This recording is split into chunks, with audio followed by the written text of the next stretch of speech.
Thank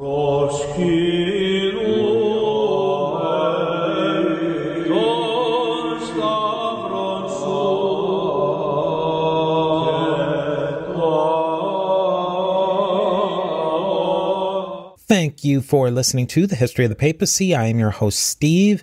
You can find show notes, how to contact me, sign up for our mailing list, and how to support The History of the Papacy by going to the website a2zhistorypage.com. Speaking of supporting the show, Patreon is a great way to do that. We're at patreon.com/history of the papacy.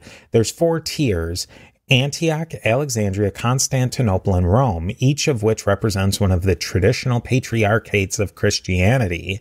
By joining on Patreon, you will be included on the History of the Papacy diptychs, which in traditional Christianity, the diptychs are the list of bishops listed in rank by their order. So you want to sign up sooner so you can be higher on that list. I would like to send a special thanks to our latest member of the History of the Papacy diptychs at the Antioch level, Diane. Thank you so much, Diane. Now here's a little History of the Papacy diptychs fun fact. The Vatican Hill was the site of the massive Circus of Nero, and the foundations of that circus are still located under St. Peter's Basilica. Now let us commemorate the Patreon patrons on the History of the Papacy diptychs. We have Roberto, Joran, William B., Brian, Jeffrey, Christina, John, Sarah, and William H. at the Alexandria level. We have Dapo, Paul, Justin, Lana, and John, all of whom are magnificent at the Constantinople level and reaching that ultimate power and prestige, that of the See of Rome. We have Peter the Great, Leonard the Great, and Alex the Great. As you well know by now, we are a member of the Parthenon Podcast Network, featuring great shows like my good friend James Early's Key Battles of American History podcast, among many other great shows. Today we have a very special episode. I am joined by John O'Neill, author of The Fisherman's Tomb, the true story of the Vatican's secret search. This is an incredible story of war, politics, infighting, and much, much more.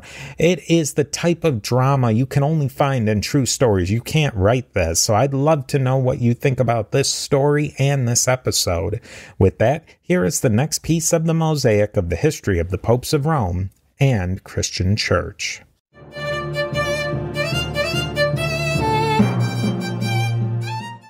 I am really excited for today's episode. It is on a topic I've wanted to talk about since I really started this podcast so many years ago. And I'm very excited to finally find the right guest to talk about this fascinating topic of the search for St. Peter's tomb and relics. This is a story of one of the greatest archaeological mysteries of all time. And to lead us through this fascinating story, I am very happy to be joined by John C. O'Neill, author of The Fisherman's Tomb, the true story of the Vatican's secret search. And you'll remember John O'Neill and his co-author Sarah Wynne for their appearance on Beyond the Big Screen talking about Stalin and pandemics. Now, in this podcast, we've talked about St. Peter's time in Rome, and there's some evidence from the New Testament that Peter went to Rome, but some scholars will argue whether he did. What's the textual evidence for Peter going to Rome? Well, the Acts of the Apostles leaves Peter in Antioch, but it's clear it's not the end of his life. That's just where he is the last time he's discussed in Antioch. There are 2 letters in the New Testament written by Peter, and the letters are clearly written by a guy who is on the run, if we want to call it that, or facing impending death. And he addresses them as being from Babylon, but there wasn't any Babylon at the time of Peter, not physically at Babylon. The Babylonian Empire had fallen, and Babylon was a term that the Christian Jews, they had to speak in code, Stephen, because they would be killed if their letters were read, if they were discovered. And so Babylon is a term they used for degenerate Rome. And so many scholars believe that those letters were written by Peter while he was in Rome. Luther denied this, and it was a subject of some controversy. They're clearly written by somebody who knows that there's a terrible persecution occurring and who is not in fear, but in acceptance of his own death coming. What were the circumstances surrounding Peter's death in Rome? Because that'll be an important part later on as we go on in this story. Well, the Roman Empire, as all governments of man tend to do, had degenerated, and it had had some great emperors, but finally it ended up with the Emperor Nero. Nero was about as low an animal as it was possible to have as an emperor, and he was a massive egotist with an elevated view of his own self. He thought he was a great musician. He appeared in the Olympics, compelling everybody to give up when he showed up, and he conceived of building a huge palace in the middle of Rome, occupying the Forum, occupying Palatine Hill, and much of the center of Rome. And he needed at least 110 acres to do that. He was going to build a huge statue of himself, 110 feet high, standing on top of the world. And so about where the Colosseum is, and from there on in the summer of 66 AD, he started a fire. And the fire burned the Temple of Jupiter. I mean, it burned, which was 700 years old. It burned all the great houses on the Palatine Hill. It burned suburbia, which was where the poor people lived. And so it just sort of burned out the heart of everybody. And as you can imagine, the Romans were very, very angry. And so to save himself, Nero had to start a rumor. And Nero claimed that a secret, almost unknown cult of a few thousand people following a convicted criminal named Christ were actually responsible for the fire. Of course, that was a lie, but that didn't affect him. And so he directed the fury of the mob onto the Christians and began the first really great systematic persecution of Christians. Many of the Christians were executed in Nero's gardens. They were lit as torches. Some were crucified upside down. Little children, according to the Roman historian Tacitus, writing about 50 years or 60 years later, some were little kids were actually sewn into animal skins and thrown to dogs and torn to pieces. Even Tacitus was amazed by the horror of what had happened. And that persecution consumed not only Peter, but also Paul, the two greatest leaders at the time of the Christian church. I always like to hear the story behind the story. How much of the story of St. Peter, his death and burial, did you know before you started researching and writing this book? I knew the general outline of the story, Stephen. The way I really learned about this is began to learn about it in the summer of 2008. I was sort of a speaker on a cruise, and I went to Rome. I'd been there before with terrible guides where I'd ask the guide questions. Say, here, you can buy some jewelry over here. It's terrible. And I did meet a wonderful priest in the catacombs who was great. But in any event, in the summer of 2008, we once again had a pretty mediocre guide, and a man named Michael Novak, who is a great Christian writer and Catholic theologian and writer, sort of pushed everybody out of the way, and he took over the tour. He was a close friend of John Paul II. He actually took us down through to see the tomb of Peter. He knew some, but not all of the story. That made a tremendous impact on me. When I got home to Houston, I was sitting at a table at lunch, and I began telling the story to my friend, George Strait Jr. And he said, John, I know the whole story. We financed the whole thing when I was a little kid. And so that was how the book came about. Indeed, I thought the more I learned about it, the more I knew that was a story that any Christian and really anybody interested in archaeology needed to know. So one of your major sources of this book was really the source himself, the Strake family. What were some of your other sources that you used for this book? Well, there was a wonderful earlier book written around with the assistance of Carducci, written around 1980 or 1981, called The Bones of St. Peter, and it was a wonderful source. Carducci wrote a whole series of articles, and they were great. And Carducci herself wrote 3 or 4 different books. They're fabulous books. They're just very hard to read in translation because they're very technical and they're great sources on the writing, Stephen. Someday someone's going to take those books and do a better job than us on the inscriptions that were found below the Vatican. There were a lot of articles, some in Italian, some in Spanish. For example, there was a Spanish journalist who actually showed up. He wanted to do an article on alien beings, and for some reason he was researching the Vatican library. And all of a sudden, a minion of Farua comes in and hands him this stuff and says, "See, Carducci is not telling the truth." So, and so it gave you some sense of the furious contest between Farua on one side and Carducci on the other side. So there were a whole sequence in a lot of different languages of stuff we found. Now, Peter, it was presumed based on the apocryphal documents that he was buried somewhere beneath St. Peter's Basilica for going on 2,000 odd years. Why did it become such an issue for Pius XII in the 1930s and the 1940s to finally dig underneath St. Peter's to prove this?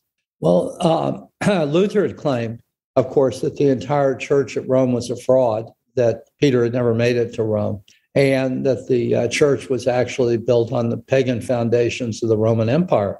The church had actually gone down and tried to excavate looking for Peter at the time the original St. Peter's was removed and a new St. Peter's was built. They dropped 2 tunnels, and lo and behold, what did they find but pagan statues and so on?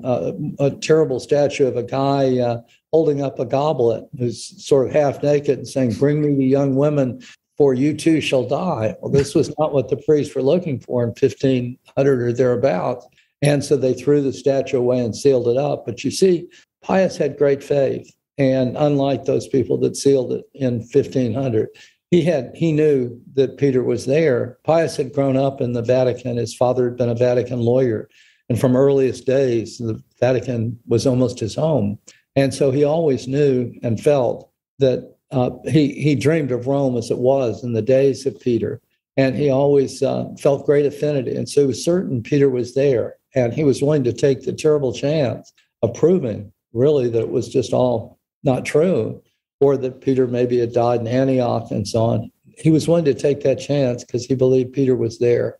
And that's exactly why he did it. Can you speak a bit to Pius XII? He's a controversial figure, and some say that he worked really hard to save the Jews of Rome and Italy during the Holocaust, but there's others who say that he was complicit and worked with the Nazis. How do we get the 2 very different pictures of Pius XII? The complicit stuff started really with the KGB disinformation campaign in the 1950s. I went back and I actually read the newspaper articles after the liberation of Rome in July 1944. And the spiritual head, the rabbi who was the spiritual head of Rome, actually is quoted. And he said, "Pius is our father. Pius saved thousands of us. History will always remember what Pius has helped to do to save our community." So there's no question Pius played a tremendous role in saving the Jews in Italy. There were 1 million Jews in Italy before the Nazis took control, essentially in the summer of 1943, about summer of 1943. Most of them, over 700,000, survived, and that was principally because of the Catholic Church. As the book outlines, some survived in places that George Drake here in Houston actually purchased. In the course of writing the book, we got a picture of approximately 12 priests, and some of them have beards, and they're all long caskets and so on. And it was with a letter, and the woman said, "Those are not priests. Those are Jewish doctors. That's my grandfather." They were all hidden in what was called the North American College during World War II, and this was their final picture after the Americans liberated Rome. So what he had done is much earlier, the Catholic Church, probably unwisely, had entered into a treaty in Germany in 1933, in which Hitler agreed to leave them alone if they would stay out of politics. That was probably a mistake, but they had no idea of the type of monster they were dealing with. I think that they believed, as many capitalists in the United States and elsewhere believed falsely, that Hitler was just a guy who'd run the trains on time. Of course, he was a monster. Like Stalin, he was a complete monster. They only came to realize that later. Of course, Hitler hated Pius XII in particular. He gave orders to kidnap him and bring him back to Rome after blowing up Rome in July of 1944. The only reason that didn't happen is the commandant of Rome was a Catholic and he refused to follow the orders. That's the truth of what actually happened. And now a word from our sponsors. Yeah, because these concordats that the papacy signed, they had been doing things like that for 100 years beforehand with civil and secular governments. Well, they did the same thing with Mussolini. In exchange for Mussolini's promise not to destroy them, they would stay out of politics. And although Mussolini was a tyrant, he was not the sort of monster that we ran into with that the world ran into with Hitler and Stalin. He was a guy who beat up his opponents, he imprisoned them, and that was about the extent of his tyranny. It was a whole different world with Hitler. Now, for those who've never been to Rome or who had one of those lousy tour guides that you've spoken of, what is the Vatican Hill neighborhood and how does it fit in with the topography and the history of Rome? Well, Vatican is actually built on what was a long time ago a hill. And it was a hill right outside of the traditional wall of Rome, about roughly 300 yards from what became Nero's palace. And it was a garbage dump. That's what it was. It was a hill, okay, but not one of the 7 hills of Rome. It's not so far off the Tiber River. And it was used to throw stuff on. And what really happened is, of course, Peter, after he was killed, was just the body of a slave. His body was thrown on that hill. And his friends came and Christians came. They buried him. They eventually put up a marker. And then later, shortly after that, it became a place where Romans built elaborate tombs. You could see in those days, the road to Naples went right by Vatican Hill. And you could actually look up on the hill and you could see the tombs. And so they'd go by and they'd go, hey, there's the Guerra family tomb.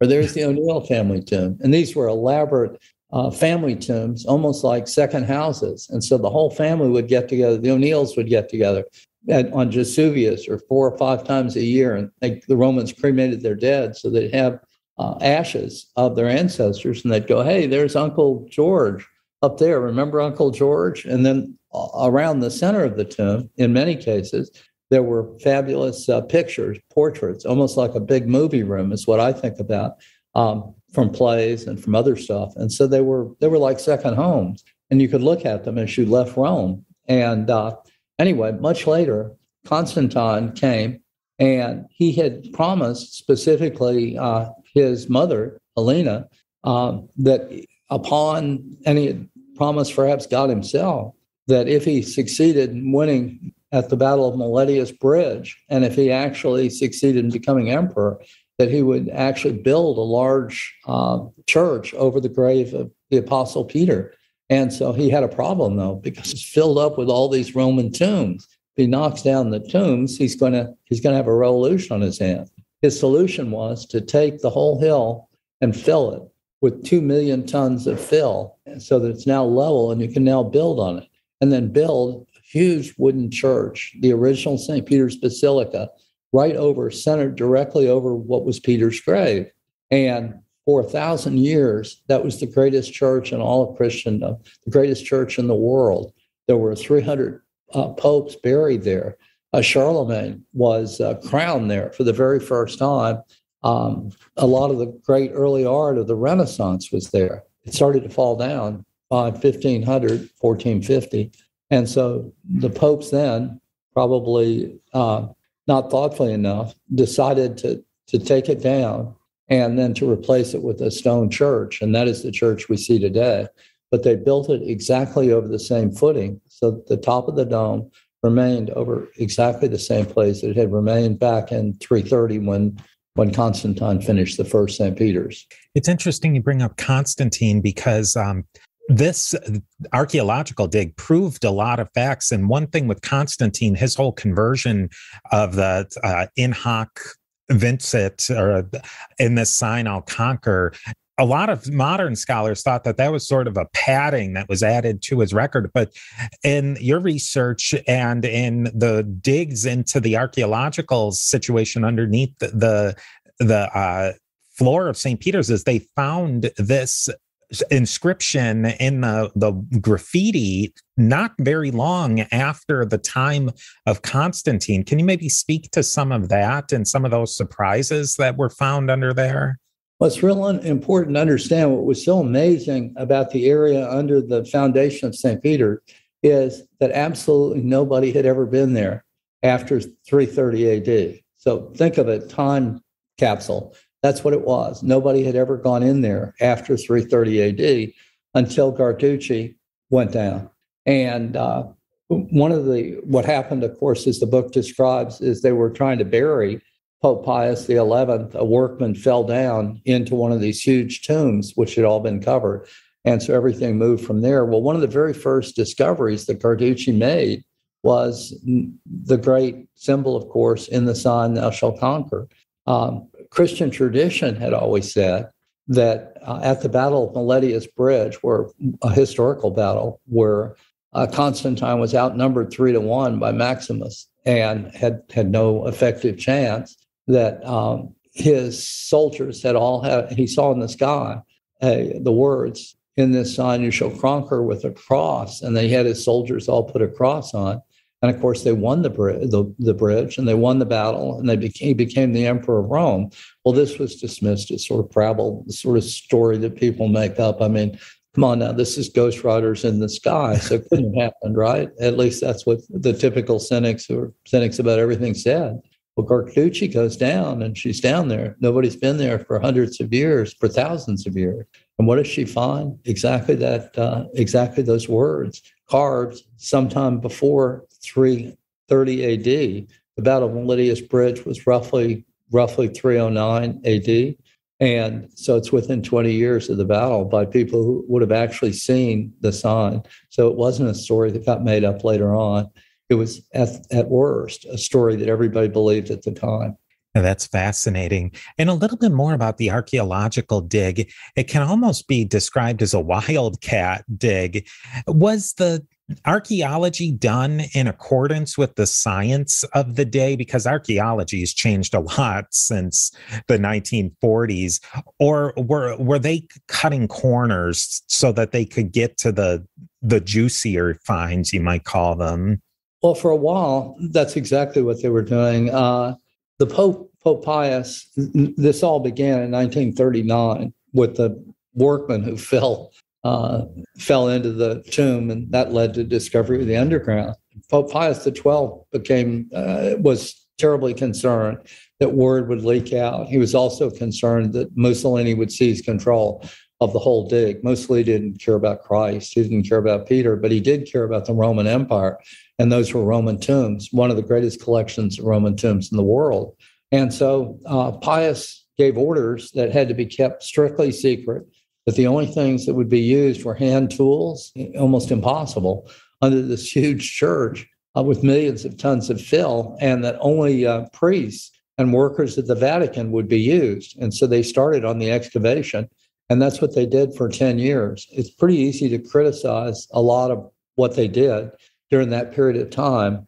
In 1952, I think I suspect at the suggestion without proof of George Strake, the Strakes all went in 51, 52 to visit Pius XII. And they met with Father Farua, Father Koss, all the people involved in the dig. Now, I believe, and cannot prove, that they had a conversation with Strake, who had financed the whole thing. And they said, we're uncomfortable with this dig because we wonder if we've gotten the right people. We've tried to do it all in-house. And I believe that Strake said, well, go get the best man in the world. Go hire the best man you can possibly get, and I'll pay for him, because Strake had done it over and over again. And I think they said, well, there's a problem, George. He said, well, what do you mean? And this is my supposition. He said, they said, well, George, the best man in the world isn't a man at all. The best man in the world is a woman. And not only is she a woman, but she is an agnostic as far as we can tell. So they hired her anyway. And they brought in Margherita Carducci. Garducci looked at the work. She, of course, realized instantly it was one of the greatest archaeological sites in all of human history. And she met directly with Pius XII. And we know, I'm sure that Pius XII wanted her to say, boy, what a wonderful job. We know she said they've done a terrible job. They haven't photographed, they've discarded these inscriptions as meaningless, although the inscriptions are incredibly important to human history.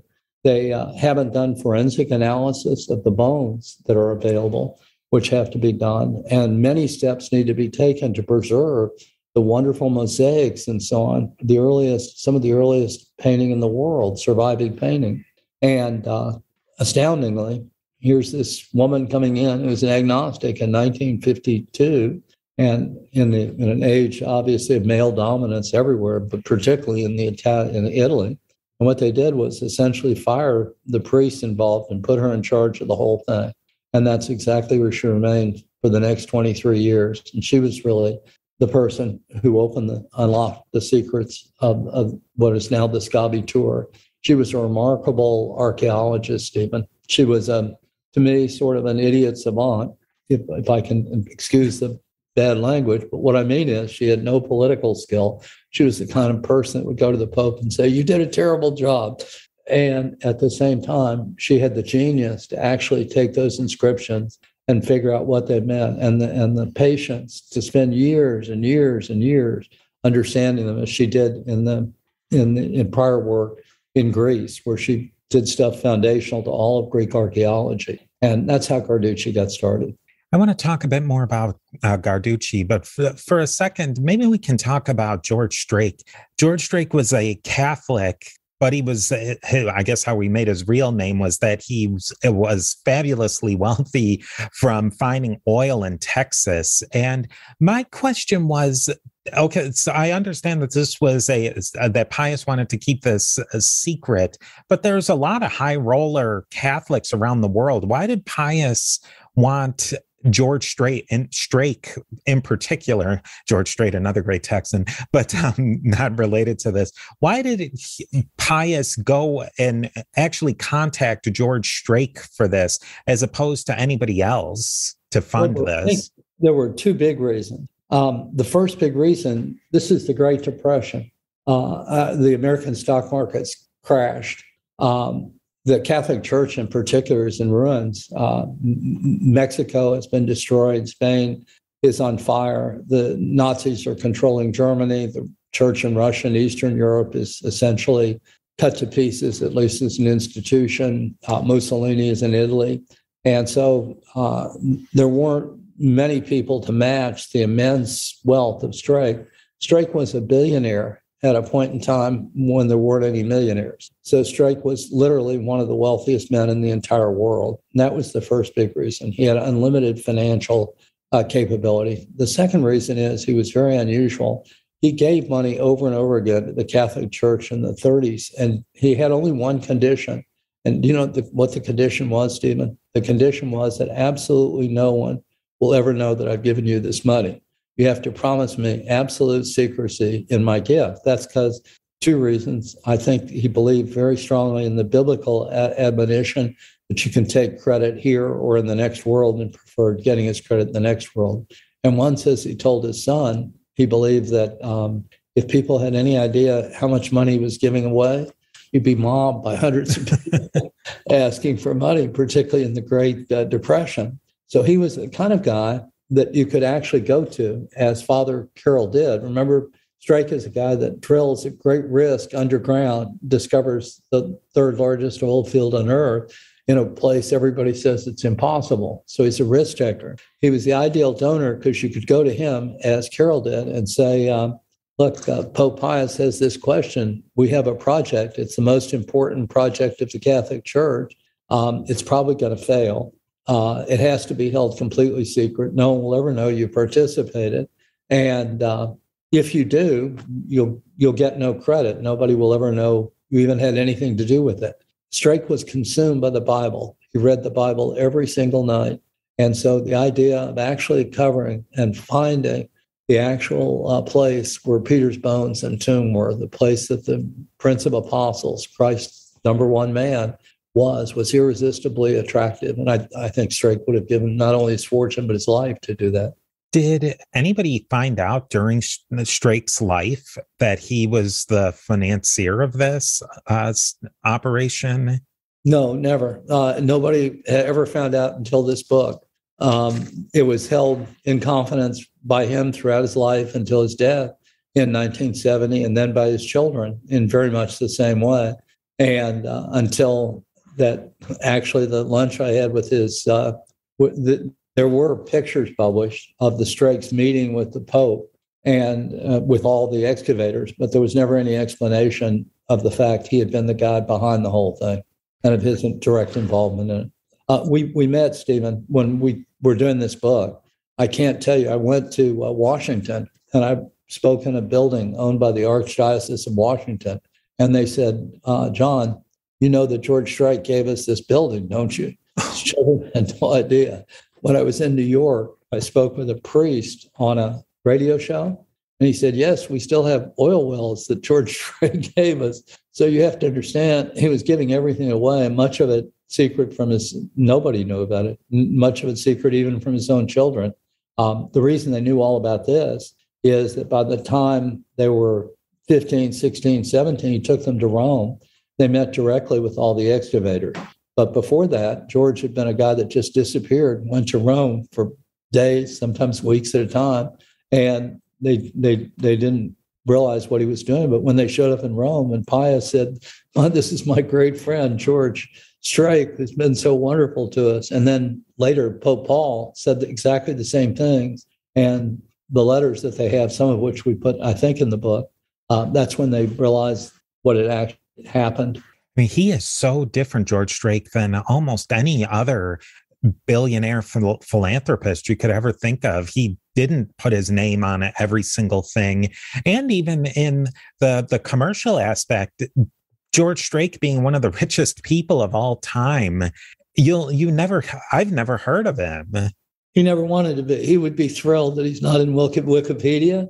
His son has an entry in Wikipedia because his son is a wonderful man and has done a lot of serious things here in Texas. And so he's in Wikipedia and everywhere, but not George. George is only in some of the oil industry stuff, where, of course, he's a legend because of his discovery of the Great Conroe Field. He did everything he could to remain anonymous. That was exactly, I have to tell you myself, when I went to the Metropolitan Museum of Art, which is a series of halls with huge names of the hedge fund billionaires, one after another, or other places, all sort of glorifying them. I was amazed comparing it to George Strake, a guy who was in his day much wealthier than all of them, and who absolutely wanted not a single word about his gift to be known to anybody, and did everything he could to ensure there wasn't. Yeah, it's really amazing. Now, to get back to Margherita Guarducci, as you stated, she was probably the top archaeologist of her day. What were some of the discoveries that she made and the light that she shed onto this archaeological site that had not been particularly well run? What did she discover? Well, before she ever got to the Vatican, she did the decryption of a thing that was called the Gordon Code, or the Great Code. It was a series of huge rock slabs, and people had looked at them and it meant nothing to them. And so that was sort of, people ignored them from 1880 until 1920 or thereabouts, when she came along. And over 20 some years, she sat and slowly decrypted those. They were the actual laws of a Greek city-state in the Golden Age. So they showed you, if you assaulted someone, what happened to you? If you stole property, what happened to you? If you died, where did your property go? And the changes made from time to time. One thing they showed is that women in the early days were treated with a great deal more respect than later, in the later history of the Golden Age, among many other things, although that wasn't the point of everything she did. She did that. It took her 24 years to do that. She was like sits with the crossword puzzle that nobody else can figure out. She got under there, and the very first thing she found was the thing we discussed, the allusion to the Battle of Miletius Bridge. And then she moved on, and she found a lot of other early Christian inscriptions. She fixated on a wall called the graffiti wall. It had many different inscriptions on it. It had been dismissed by the priest. It's just indecipherable. And it was very close, within a couple of feet of the dead plumb bob center. If you dropped a line from the top of the dome down, the place where they had expected to find Peter, the first thing she found were many Peter inscriptions. Peter was represented by a symbol with two keys through it. Remember that the people that are carving this are, they're 300 yards from Nero's temple. They're going to carve them if they can find out what they're doing. And so she found 21 different inscriptions relating to Peter on that. And from that, she deduced that one of them was Peter is here. Another one was Peter is near, and so on. From that, she deduced that Peter must be right there. She found a hole in the wall. She learned that there had been bones in the hole in the wall.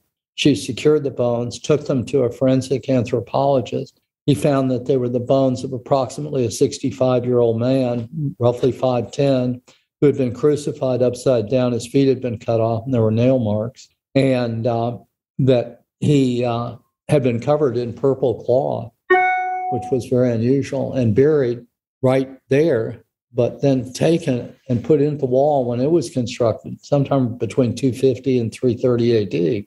And the anthropologist declared that that was Peter. The most important thing she found, Stephen, was not actually Peter's bone. It was the theology uncovered by the inscriptions that she found. In the 1960s, 70s in particular, there was a massive attack, a lot of it led by former Catholic priests on the Catholic Church, saying this is a Jewish cult. There are other books like the Book of Mary Magdalene, the Book of Thomas, that were just arbitrarily thrown out. And these were just Jewish cultists.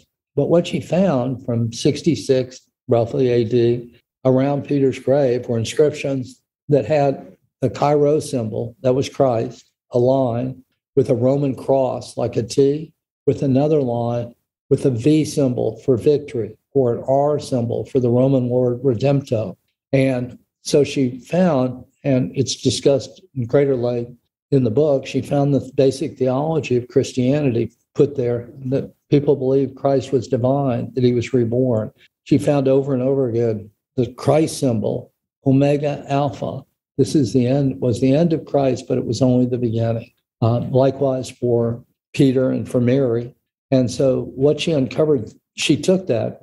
And of course, the question is, did it occur just there or somewhere else? What was very inspiring is she found the same code and same symbols in the prisoner section of the Colosseum and in Ephesus, where there had been a large Christian presence dating back to Paul. And so she was able to prove that those symbols weren't one of a kind, that was actually almost a code language that early Christians were speaking in because of the fear of persecution. And that was the whole game, Stephen. That was what told us that from the very beginning, from the time almost that Christ died and that Peter was killed, Christians believed that, right or wrong, they believed he was divine and that he died to redeem all of us. And now a word from our sponsors. That really fascinated me, in that Margherita Guarducci is brought in, and she's, like you said, agnostic, maybe even atheist, but and certainly skeptical of the entire theological foundation and trying to find theology. But then when she starts digging, she's finding things that are backing up all of the ancient writings. And I think that was, to me, what was so interesting, especially in contrast to the actual priest who was in charge, Antonio Ferrua, who is seeing the same evidence, and he's coming to very different conclusions. Well, it's interesting. In 1992, she was very old, and she was actually led up onto a stage because, like me, she was nearly blind. And they had a debate. She debated the people who essentially took the Ferrua approach plus her. And she said something I thought was very profound. She said she never attacked these guys. She wrote article over article about how she was right, but never how they were wrong. And she finally said, the one thing that hurt me in all of this is that they claimed that I allowed my faith to overwhelm my science. But I had no faith except for my science. My faith started with my science. That's how I got faith. And of course, the moderator, whose name is in the book, who was the head of Sotheby Europe, said, "Sorry, Father, but," and I appreciate this great debate, but I have to tell you, even though I'm an agnostic, there's no question she's found Peter, which I thought was remarkable. And the audience cheered. And of course, that was the beginning of the end for cynics, and the end of the beginning for her great find, later acknowledged by Pope Francis in 2013. What was Antonio Ferrua, Father Ferrua's main argument against that the relics that were found and this archaeological material that was found actually was Peter? Well, I think there were two or three. First, he challenged, kind of without reason, Carenti's forensic finding, but without reason, he of course went to the fact that the Bible doesn't tell us what happened to Peter after Antioch, except in the 2 Peter letters. There was a coin found. Peter's bones were found in a sealed part of the wall, but there was a coin found that had come down through the wall and was there, and the coin was later than that. It was a medieval coin. Now, there were many other coins going all the way back to the period of Augustus found all around it. And so he said that coin couldn't have gotten into the wall unless somehow someone had gotten in there in the medieval period. But they demonstrated over and over again. You have to understand, people would toss stuff from up on top down. And so a coin getting into the wall that was medieval was not at all surprising. You would have expected exactly that. Those were some of the main arguments. Honestly, a lot of it was just sort of almost irrational hatred.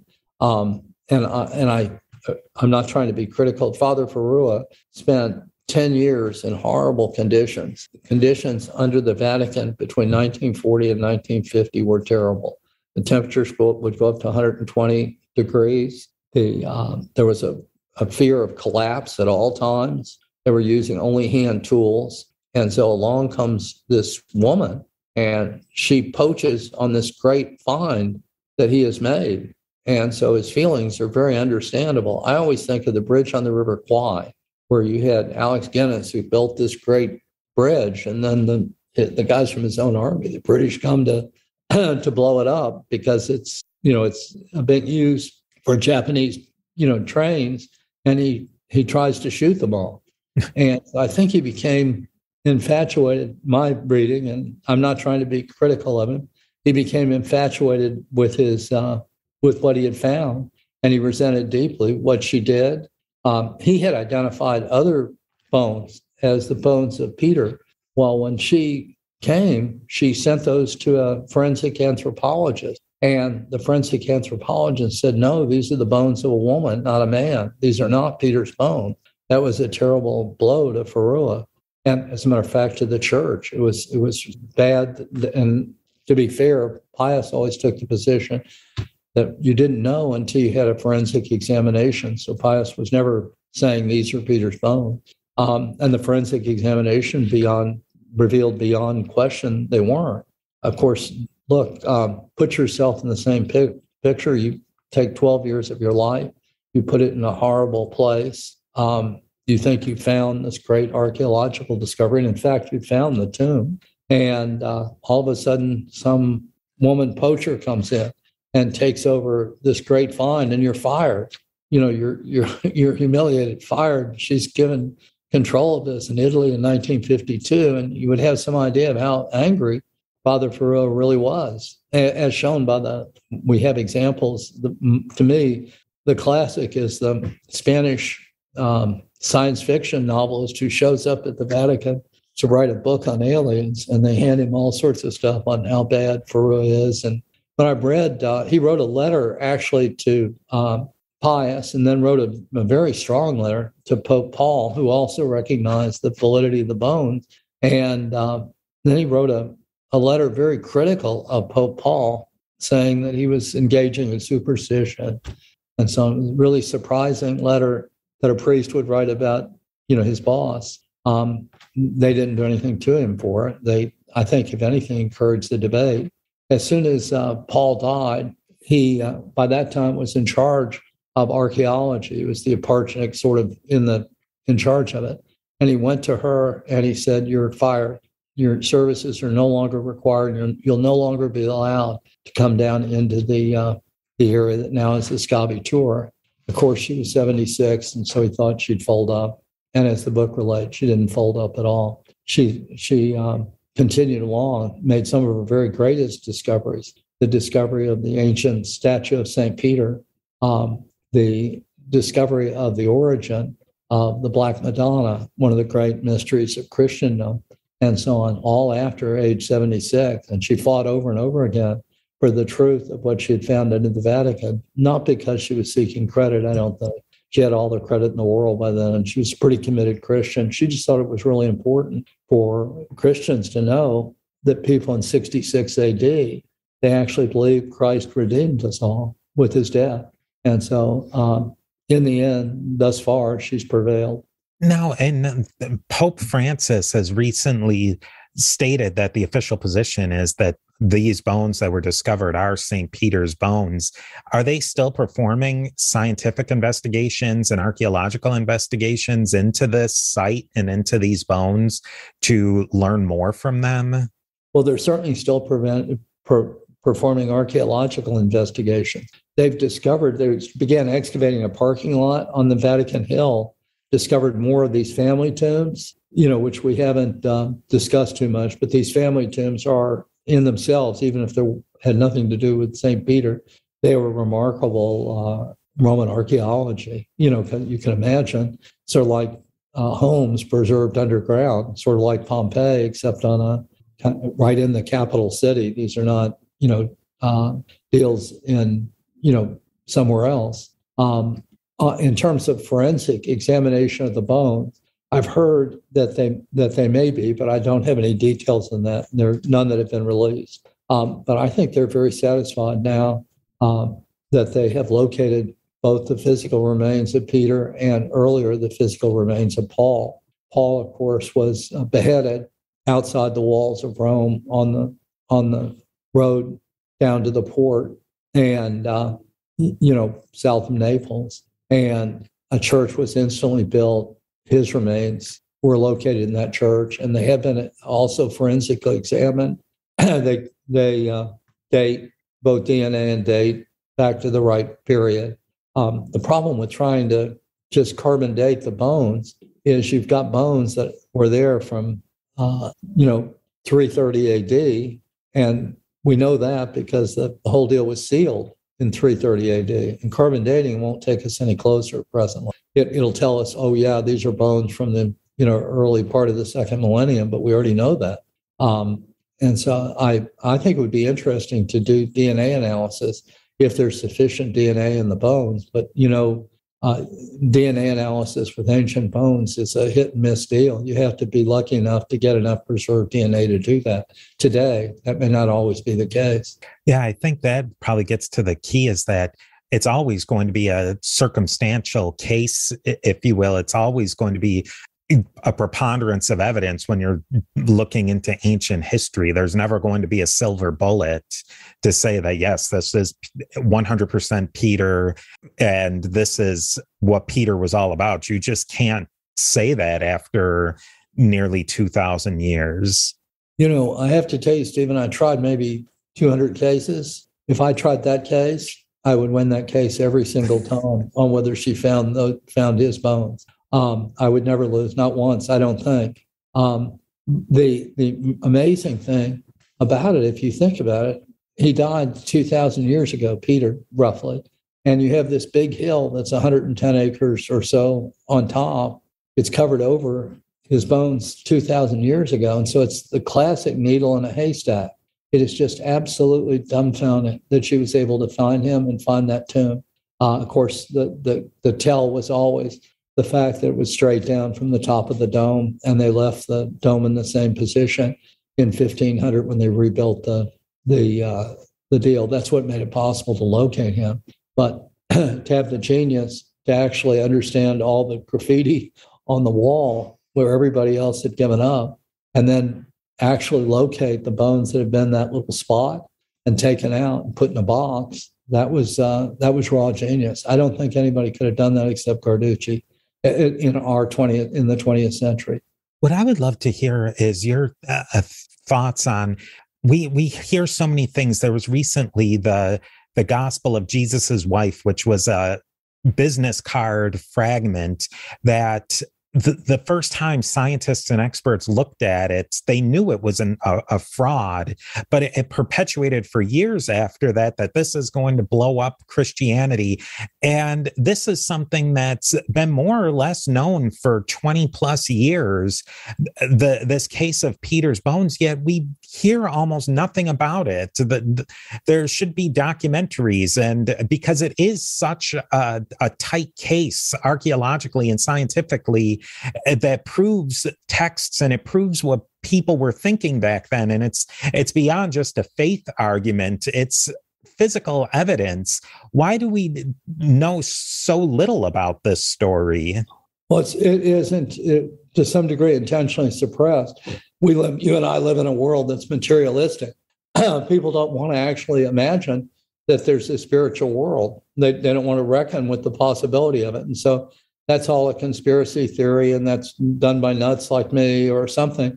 And they discount and are unwilling to actually look at physical evidence because it would disrupt kind of the worldview that they have created. They're willing to, believe the madness of Stalin, promising heaven but delivering hell over and over again, but unwilling to believe the physical evidence of the chain of custody, really, of Peter and of the Bible. The story I always think about is, there are 4 basic books of the Bible: Matthew, Mark, Luke, and John. And the thing that everyone said when I was growing up, even some Christian theologists, said, well, the one of those, John, could not have been written by John. John was written much later. It was written late 2nd century. So it could not have been written by John, who would have been dead by then. And then in Egypt, they discovered a papyrus, a fragment, and it was from the book of John, and it dates to 88 AD, and it's word for word exactly the same that you read in the book of John. And so now we no longer pretend that John didn't get written, at least in the age when John could have been alive. So it's easy to dismiss that. And I think that the story of the fisherman's tomb, that is the actual physical story, is sort of an embarrassment to the agnostics and to the guys that propound things like the Gospel of Mary Magdalene and both the Jewish cult theories and so on. I think particularly those inscriptions that she found, I don't think they can live with those, Stephen. I think that upsets their worldview to such a degree it would throw them into a terrible tizzy. Do you think that through this book, is there more in Vatican? Are they doing more to get this story out now? Well, they were selling our book in the Vatican Library. I was invited to go meet Pope Francis, but I'm physically not in good enough shape to go do that. We've had a screenplay made of our book. We've given the money from the book to charity. The reason I wrote the book was I was so horrified by the fact that nobody knew the story. I didn't know the story. When I went to Rome the first time with the socialist guide who was trying to sell me jewelry, I asked specifically, where is the Senate House? He said, that's nothing. You don't need to worry about that. They don't amount to anything. And then I said, is Peter buried under the Vatican when we're in the Vatican? He said, no, that was just a myth.